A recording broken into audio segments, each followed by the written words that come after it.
Bonjour à toutes et bonjour à tous et bienvenue dans cette nouvelle vidéo dans laquelle nous allons voir comment il est possible de gagner de l'argent en cas d'explosion de l'euro.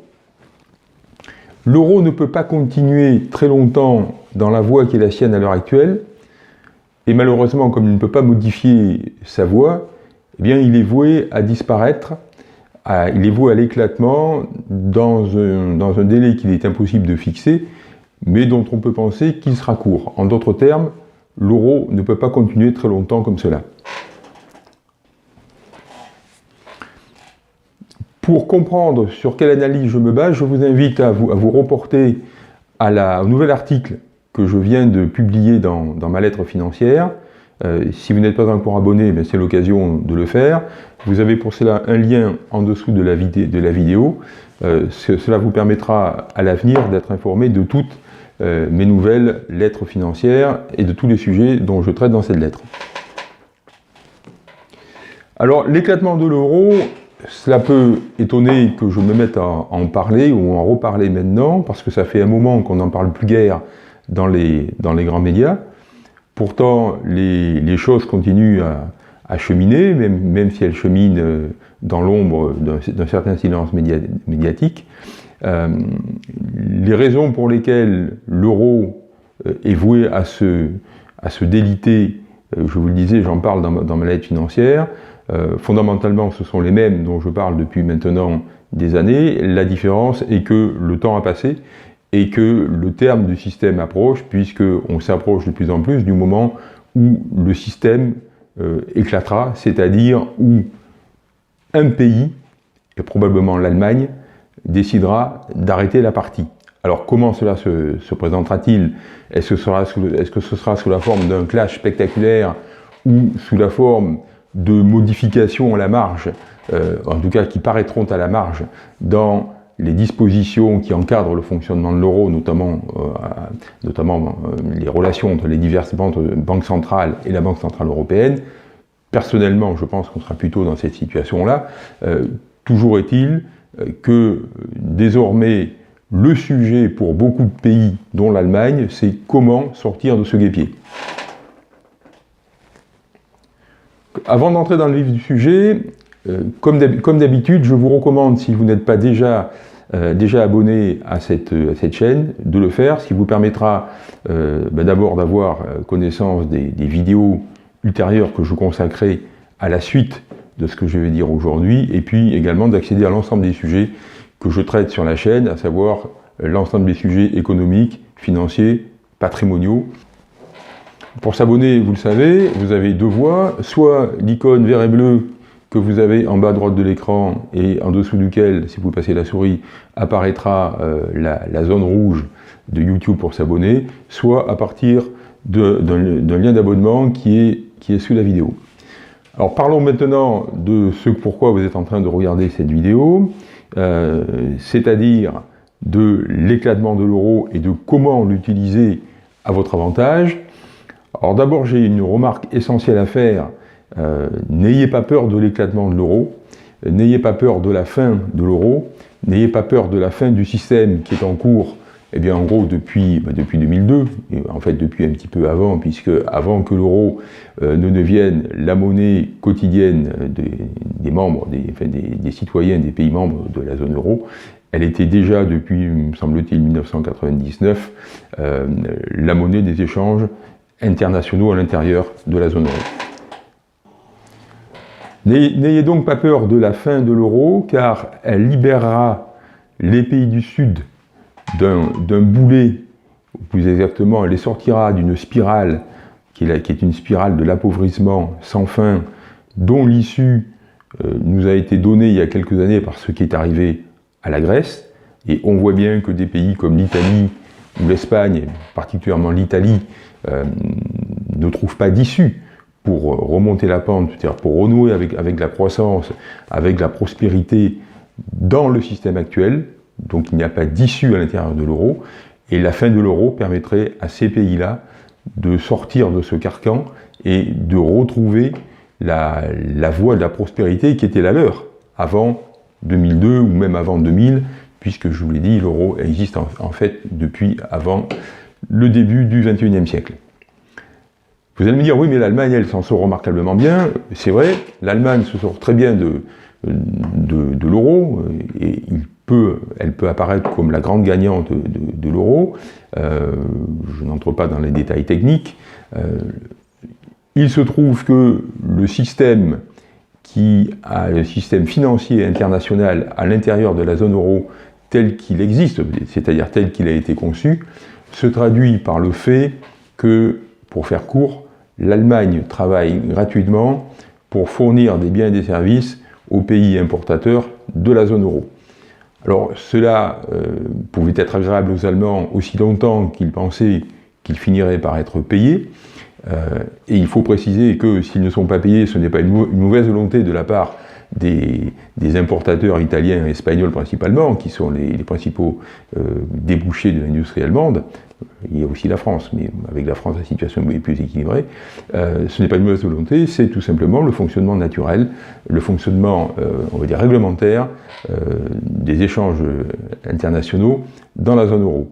Donc désormais, les Allemands ont pris acte que la situation ne pouvait que s'aggraver, et pour eux, la question est comment faire pour en sortir. C'est ce que je vous disais dans l'introduction de cette vidéo, sachant que aujourd'hui, ça s'agite de plus en plus dans les sphères dirigeantes, dans les milieux dirigeants allemands, qui soient dans le domaine du patronat, que ce soit le patronat ou que ce soit les économistes ou les financiers, qui ne veulent plus du système.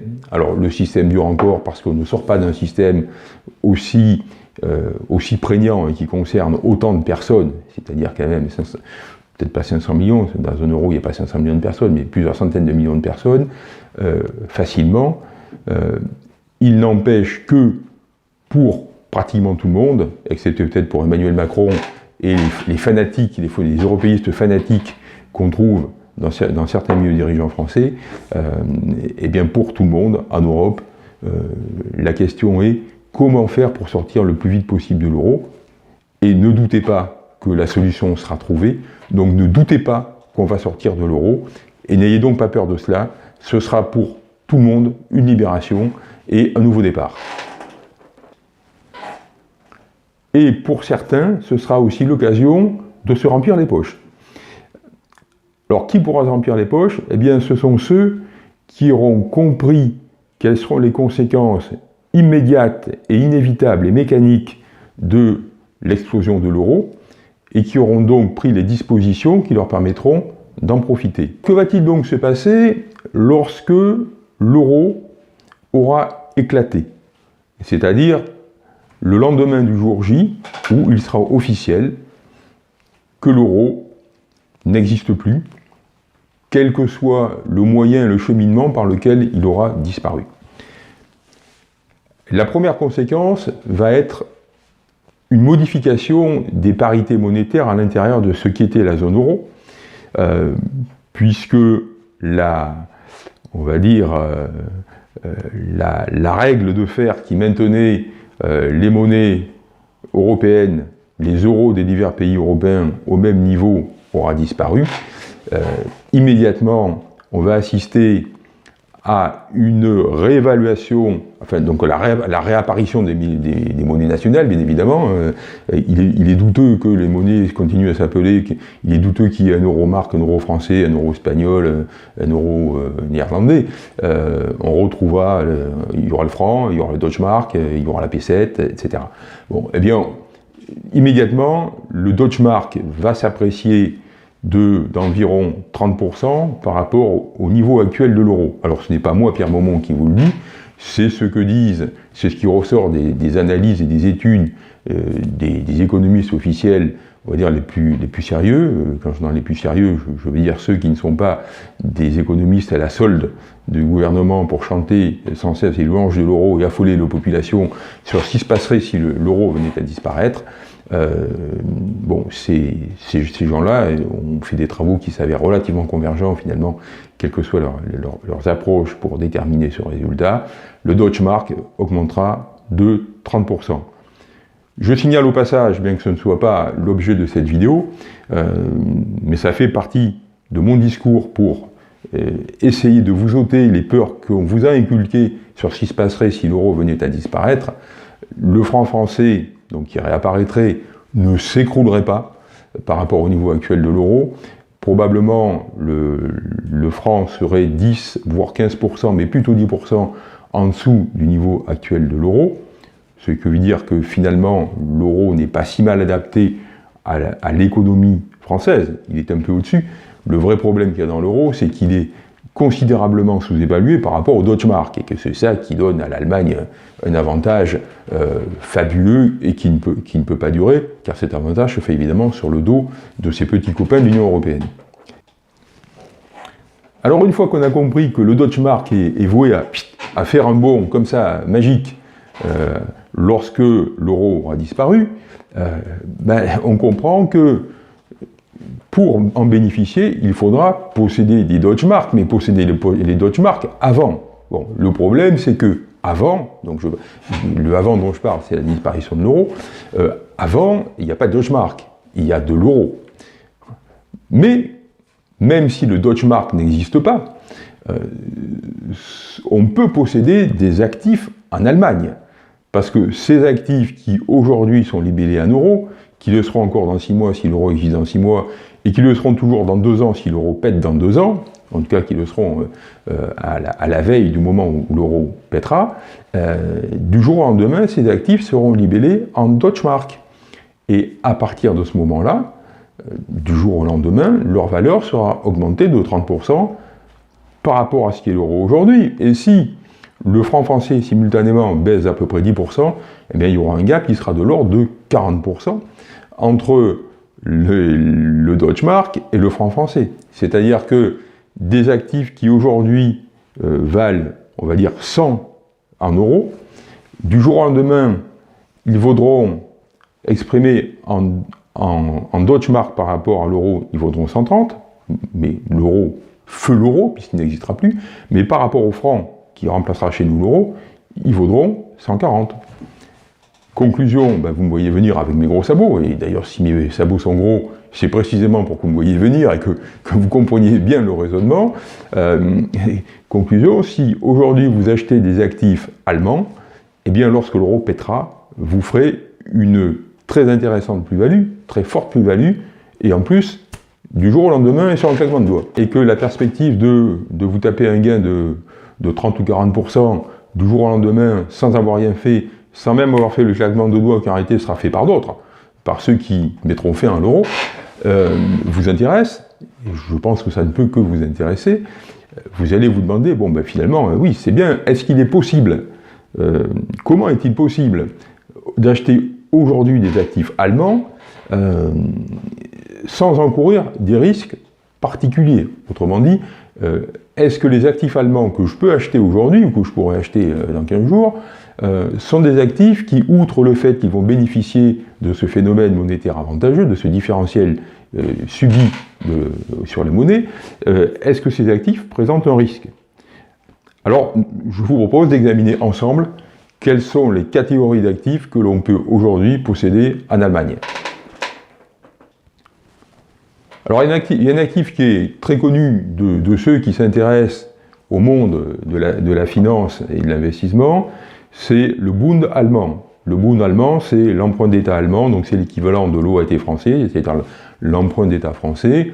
Ce Bund allemand qui est aujourd'hui considéré avec le dollar américain, donc enfin, autrement dit avec les bons du Trésor américain, les T-bonds, comme l'actif le plus sûr du monde, ou comme un des 2 ou 3 actifs les plus sûrs du monde. Ce sujet. Cela étant, le Bund allemand, comme son nom l'indique, est un emprunt d'État dont la valeur, bien sûr, est amenée à fluctuer considérablement avec les taux d'intérêt. Les taux d'intérêt sont même la première variable qui fait fluctuer, et même la variable essentielle, qui fait fluctuer la valeur des taux d'intérêt. Donc le Bund allemand, bien évidemment, si l'Allemagne sortait de l'euro, donc si le Deutsche Mark réapparaissait, le Bund allemand serait très demandé, Et on peut d'ailleurs se demander si la conséquence de cela, et c'est même ce que j'imagine moi, n'entraînerait pas une hausse des taux d'intérêt sur le Bund allemand, et la hausse d'intérêt sur le Bund allemand entraînerait immédiatement une baisse extrêmement rapide, voire cataclysmique, de la valeur du Bund. Donc investir sur le Bund, attention, je pense que c'est quelque chose dans lequel il y a un effet et un retour de bâton. Actifs qu'on peut acheter en Allemagne, ce sont les mêmes actifs qu'on peut acheter en France, sauf qu'ils sont allemands. Les autres actifs, ce sont évidemment les actions des bourses allemandes.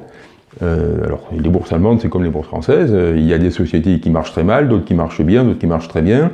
Et les actions, bien, il y en a des bonnes, des moins bonnes. Certaines qui, dans la période actuelle, sont vouées à bien se porter et à mal se porter plus tard. Ce que je suis en train d'essayer de vous expliquer, c'est que quand on n'est pas un spécialiste de la bourse allemande, et je ne le suis en aucune manière, j'imagine que la plupart d'entre vous ne l'êtes pas non plus, acheter des actions allemandes, ça ressemble plus à de la loterie qu'à une démarche rationnelle et documentée. Donc attention pour ce qui est d'acheter des actions allemandes. Maintenant, vous pouvez peut-être trouver présenté par certaines sociétés de gestion des SICAV ou des fonds communs de placement basés sur, investis principalement ou largement en actions allemandes. Ça, c'est possible. Là aussi, j'ai un commentaire à en faire en ce qui concerne les actions allemandes. C'est que dans l'hypothèse où l'euro pèterait, et c'est d'ailleurs pour ça que vous achèterez aujourd'hui des actions allemandes, c'est dans cette hypothèse-là, si vous suivez mon raisonnement, eh bien, dans cette hypothèse, on pourrait rapidement avoir une augmentation des taux d'intérêt sur le Bund, enfin sur des taux d'intérêt en Allemagne, donc non seulement sur le Bund, mais enfin sur l'ensemble des taux d'intérêt, le Bund n'étant pas décorrélé de la galaxie des taux d'intérêt allemands.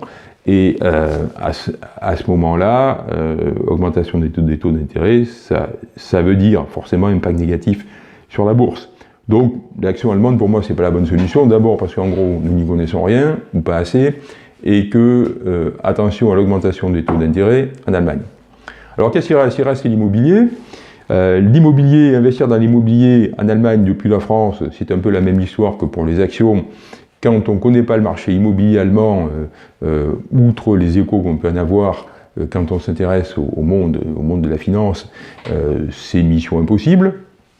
De manière générale, acheter de l'immobilier dans des territoires dont on ne connaît pas ni les caractéristiques du marché immobilier, ni les caractéristiques de l'économie de manière fine au niveau local, c'est un peu suicidaire et c'est très dangereux. Donc je déconseillerais fortement cette solution-là. Il existe cependant une voie pour investir dans l'immobilier allemand aujourd'hui, sans pour autant connaître soi-même l'immobilier allemand, ni être quelqu'un de très averti sur les conditions locales et régionales de l'économie allemande. Cette façon, c'est par un véhicule qu'on appelle une SCPI, je vous en ai déjà parlé plusieurs fois, donc Société Civile de Placement Immobilier.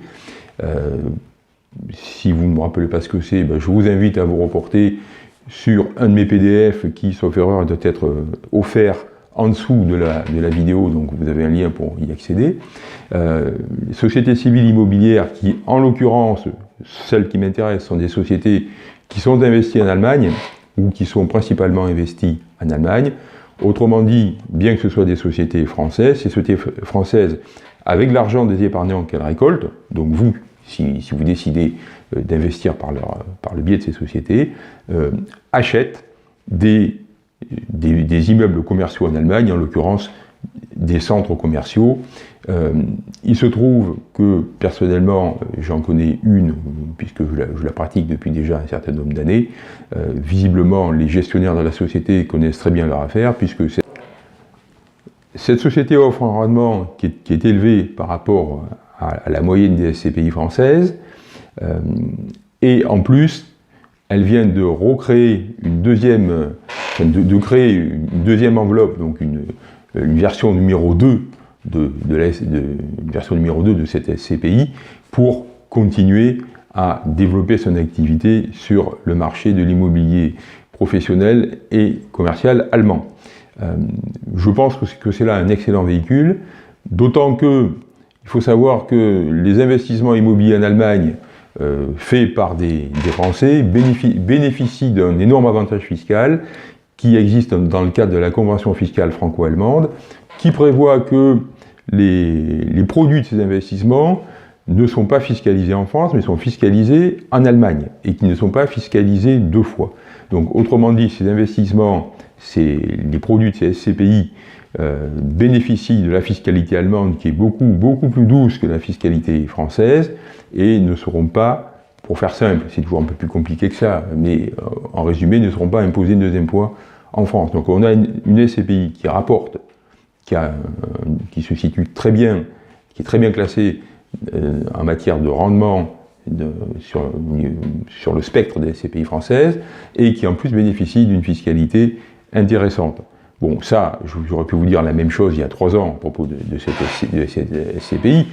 Si je vous en parle aujourd'hui, c'est parce qu'elle me paraît comme être l'outil idéal pour jouer la carte de l'explosion de l'euro, ou plutôt pour anticiper l'explosion de l'euro, que je considère comme inévitable, et bénéficier des effets monétaires qu'il y aura entre le franc, le retour du franc et le Deutsche Mark, pour réaliser immédiatement une plus-value très conséquente. Le message que je voulais vous délivrer aujourd'hui, alors il y a bien sûr d'autres SCPI possibles qui remplissent les mêmes fonctions. Celle dont je vous ai spécialement parlé a une caractéristique, c'est qu'elle est investie à 99% en Allemagne, donc elle bénéficiera plus que d'autres de l'effet monétaire qui suivra l'éclatement de l'euro.